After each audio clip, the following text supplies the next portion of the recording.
ma voiture, accompagné de ma sécurité, pour aller au tribunal. Et je tenais à rentrer dans les mêmes conditions. Ce qu'ils m'ont refusé, allant jusqu'à exercer une violence inédite, inouïe, gratuite sur mon véhicule et sur ma personne.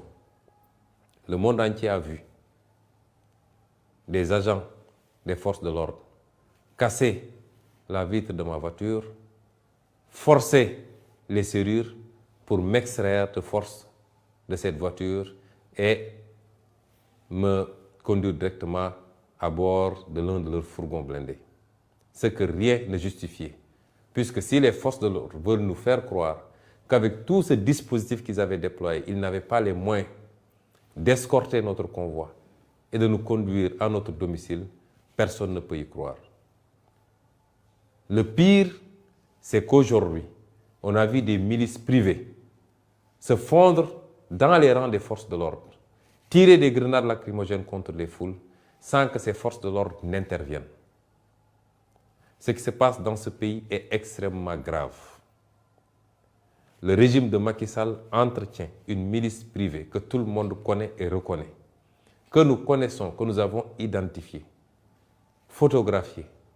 Et cette milice, aujourd'hui, commet des exactions contre les populations. Un des acteurs éminents de la société civile a parlé de guerre civile la dernière fois.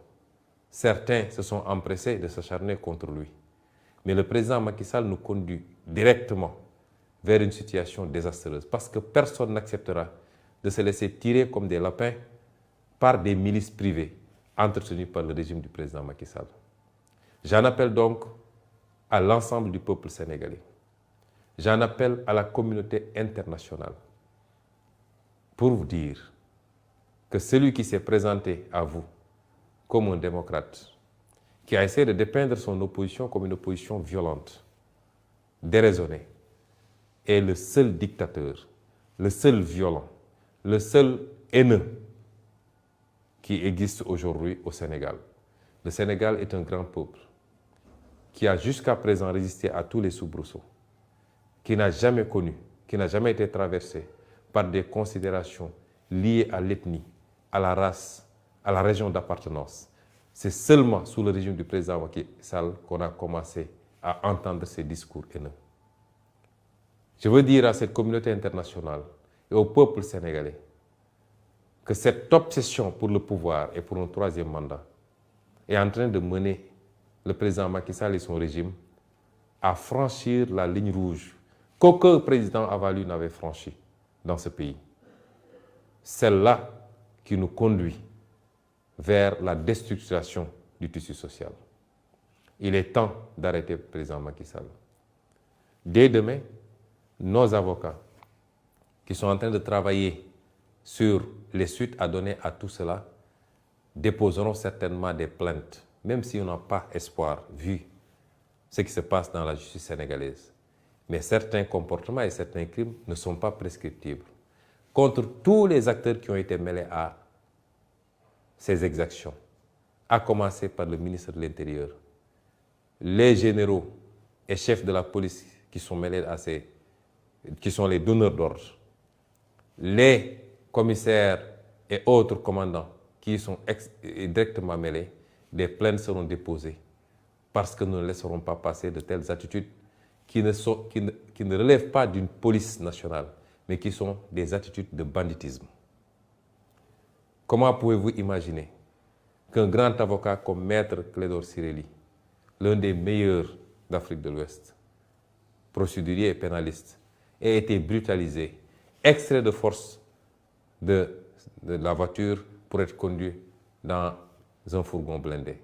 Comment pouvez-vous expliquer qu'un avocat qui a plus de 42 années de barre comme Kawsu Kaba Bodian, plus de 80 ans, soit aujourd'hui brutalisé, qui ne présentait aucun risque, aucune menace pour ses forces de défense et de sécurité? Comment pouvez-vous expliquer ça? Qu'est-ce qui peut justifier ces actes gratuits de violence et de vandalisme policier sur ordre du président Macky Sall et de son ministre de l'Intérieur? Ce qui se passe au Sénégal est suffisamment grave pour alerter tous les démocrates. alerter tous les républicains, alerter le monde entier, puisque depuis des années, les droits et libertés sont piétinés. La démocratie est à l'agonie. Je féliciterai et je remercierai tous les acteurs politiques, tous les acteurs de la société civile qui se sont offusqués de cette situation, parce qu'on sort carrément du cadre de la politique. Je veux dire aux Sénégalais que nous sommes en train de nous approcher dangereusement de la ligne rouge.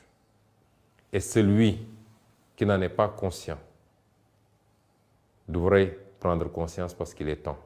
Celui qui en est conscient et qui observe en spectateur doit comprendre qu'il ne sera pas épargné si cette situation parvenait à arriver à cette ligne rouge. Je voudrais également dire